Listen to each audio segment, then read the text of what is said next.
Hi, I'm Charles with Pallman. We are a division of Uzin, and today we're here at Texwood to go over our performance subfloor systems.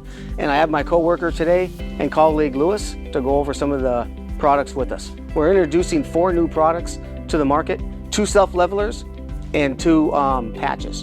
And right now we're getting ready to show our P250. It's a premium self-leveling product, and we'll get started on this shortly. How you doing, guys? Luis Mendieta with Uzin North America. I am one of the technical reps here in your area and your local rep for the Texwood floor store. Today we're gonna pour the P250, right?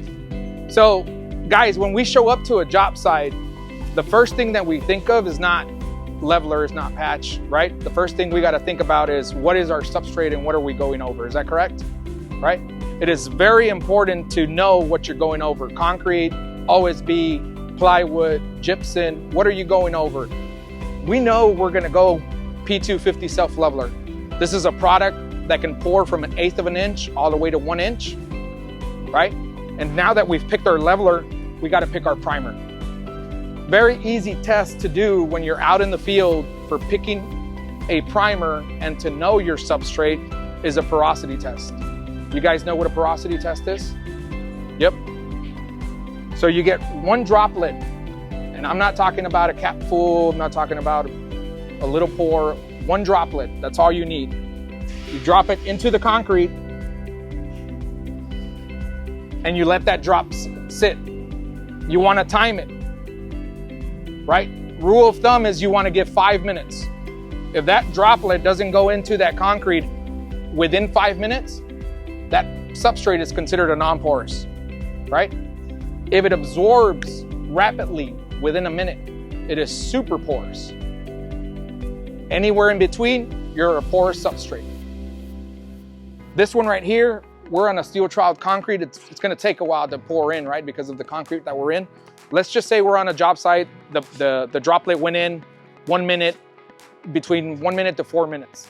So now we've picked our primer. What is the primer that we have today, Charles? Primers are P106. So this primer is for porous and non-porous substrates, right? This can be diluted 1-to-1 ratio with water, 2-to-1, or 3-to-1.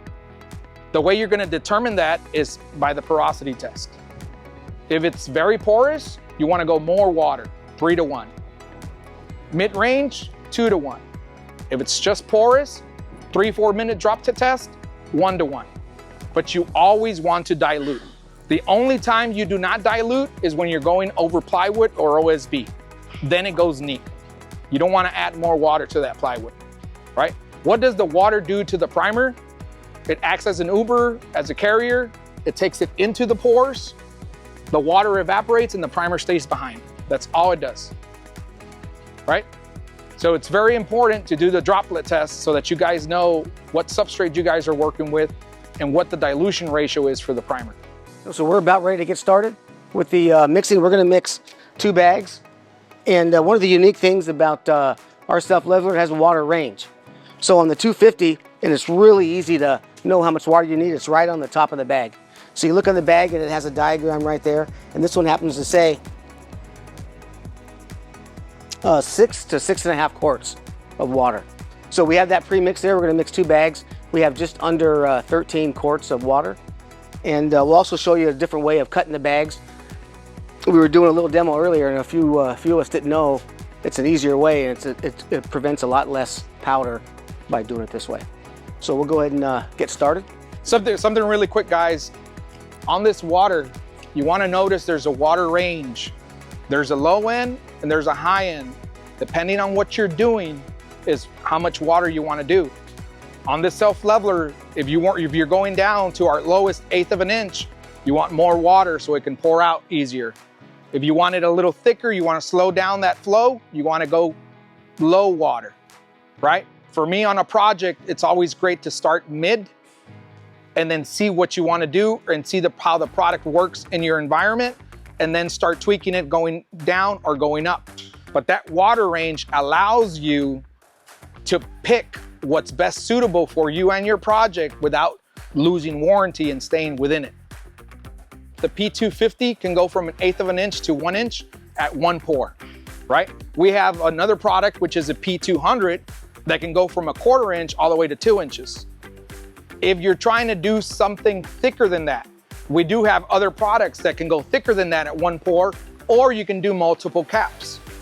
When you're doing multiple caps, you have to make sure that your first layer is completely dry and cured, and then you're gonna come back and prime again, 2-to-1 ratio, because that self-leveler is gonna be pretty absorbent. Wait for that to cure, and then do your top layer on top of that. Now, there's a rule of thumb in our industry and for our manufacturer is the pyramid. The bottom layer has to always be thicker than your top layer. So as you continue, if needed, to do more layers, that top layer always has to be thinner than what you're going over, right? Easy to follow. You do 1/2 inch at the bottom. You did 1/4 inch on that second lift. You want to go a third one, do less than 1/4 inch on top of that, like a pyramid. So the great thing about our product is, since we have a 2-inch limitation, you can actually pour the 2 inches in one pour. So you can actually go 2 inches in one pour, and then come back and do your final cap, 1/4 inch, whatever you're needed on top of that. Here we have leveling pins. If you're going to pick your high spot on the floor or your low spot, and you want to do a, let's say a 1/4 inch or 3/4 of an inch, you can take this pin, self-stick, and you can drop it right on your slab. And then when you're pouring, you can see exactly where it's going. And when you come back, when the floor is dry, you can just knock it off with your scraper, and it just stays there. Micro spot's exactly how high or how low you need to go. So if you guys show up to a project and you're pre-gauging how much leveler you're gonna put down, where are my low spots, where are my high spots, these pins are great to indicate that, right?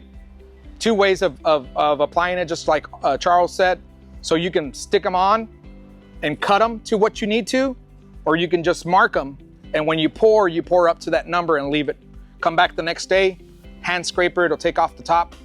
Me personally, I like to leave them just because it can show the customer how much product is actually going in to fixing their substrate, because it's very hard sometimes to explain to a contractor or any customer how much product I actually had to use to fix your substrate or get it into tolerance, flatness for my final floor without having something to show them visually. With this, you can actually pinpoint and say, hey, look, I got 1 inch here, I got 1/2 inch here, I had a very bad spot here, 2 inches, and they can actually see, and it's not just me saying I used more product. So this is a great tool for that. Very inexpensive tool. It's got the black side on it. So if you're inside a house, it's got a lot of lighting in it, you shoot your laser, the laser will reflect on the black side.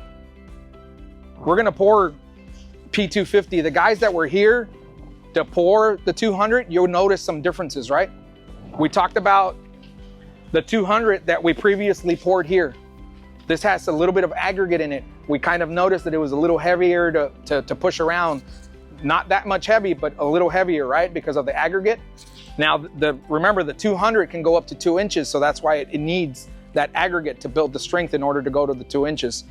On the 250, you're gonna notice something that's gonna be very different from this, and it's the consistency. It's gonna be almost water-like. Your almost first thought is gonna think, I overwatered this, or my guy overwatered this. And as long as he stayed within the water, I promise you, that's just the technology behind the product itself. For now, we're gonna show you mid-water range because I want for you guys to see the flowability of this product. We did 12.5 quarts to mix this 2 bags here. This bucket right here has not only the capability of holding water and your mix, but has the measurements in liters, in quarts, and in gallons. Very important.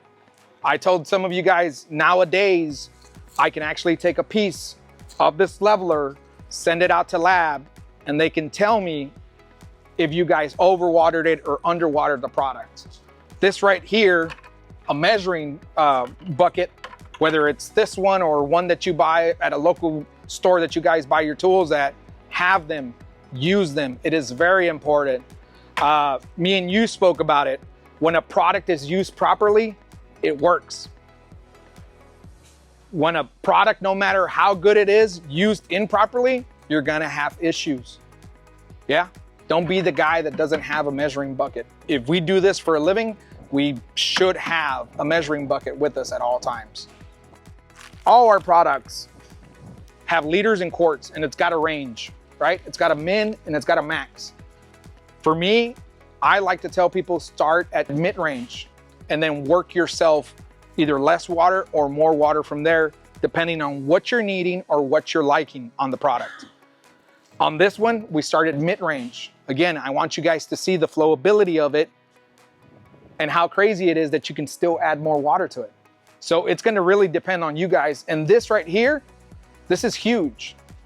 Because if you get a product that only gives you a set amount, no more, no max, then you don't have the ability of saying, man, I need a little more water to skim this out, or I wish I could use a little less water so it can be a little thicker, right? Because once you go out of that water demand, you're out of warranty.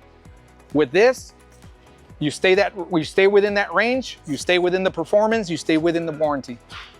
All the powder products on the Pallman side have all the water ranges.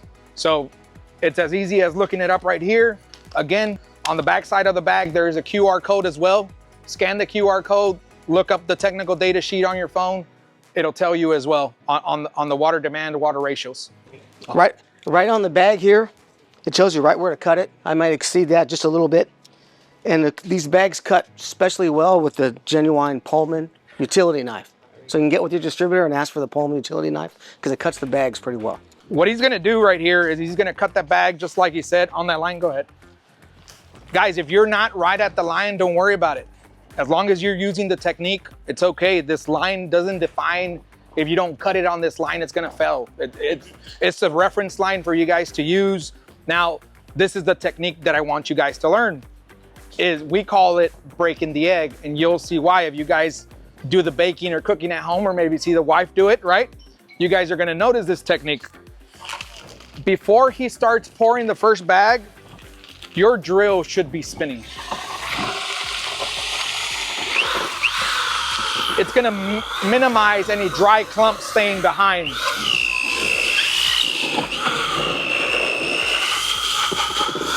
Now, as he broke that egg, he's gonna leave that over it. We're minimizing dust on the job site. We're minimizing consumption of the dust ourselves for health purposes, right? Very easy technique to use.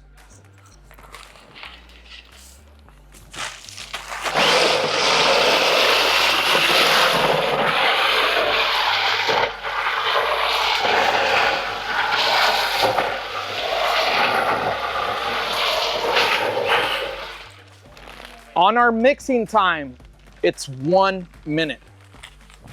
Just 1 minute. If you're doing one bag, it's 1 minute. If you're doing two bags, that 1 minute starts when he's finished putting in the second bag.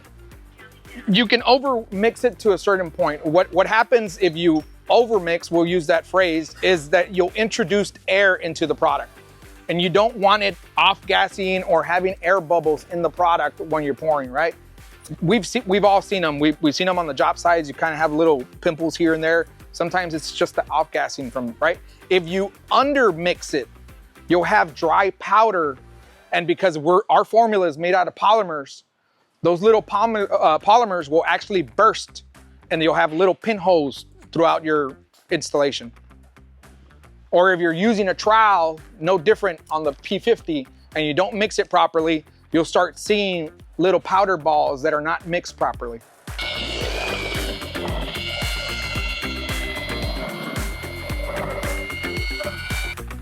Guys, we sat here for a minute. It seemed like eternity. Imagine mixing for 2 to 3 minutes per bag. That is a difference on the 1 minute mixing time. You got up to 45-minute working time with this product. So it's a working time. So the 45 minutes is for you to pour out the barrel, work it, gauge it, rake it, whatever you need to do. That's where the working time comes into play. No different than any other product reaction to ambient temperature or temperature to slab, or even temperature to water where you mix in. Believe it or not, the temperature in water has a lot to do with it. And don't pour it all out. That's good right there. How cool is it that a self-leveler is actually self-leveling? It's looking for the low spots. It's filling in the low spots. Wherever it's high, wherever it's leveled, it'll continue to run. You measure your gauge between your sled and your gauge rake, and that much leveler will be left behind when the gauge rakes. Now, I want you guys to notice, this is not a bad pour, right? Some people said, do I eyeball it or do I gauge rake it?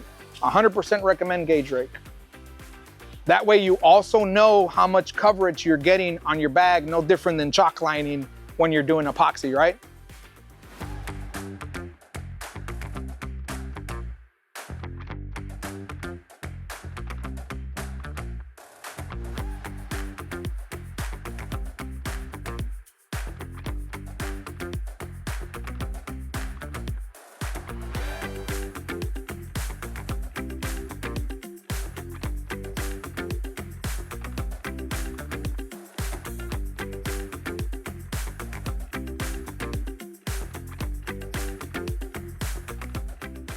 I was able to gauge with this 1/4 of an inch and get the full spread of what I'm supposed to get with a 1/4 inch.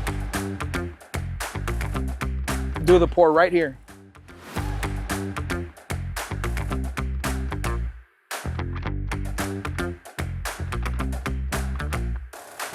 I'm gonna gauge it, 1/4 inch. You can push this too if needed to. Make sure your skis are up, pointing to the sky.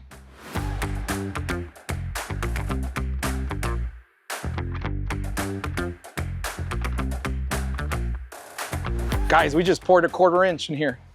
This right here is a very good pour.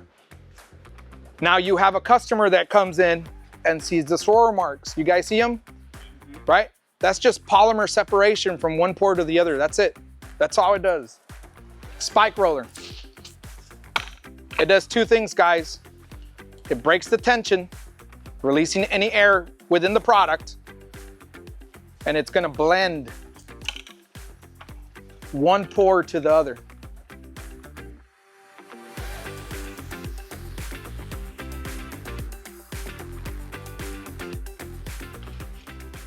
At the end of your job, you want a uniform colored pour. That is a beautiful pour. They did a great job preparing my substrate. But the most important thing is that guy right there, myself. We are a resource. Use us. If you have questions, if you have concerns, you can't get a hold of him, reach out to your distributor. Yeah? I promise you guys, we will call you back. Guys, thank you. I appreciate your time. Thank you for having us. Thank you for inviting us to your home. I appreciate it.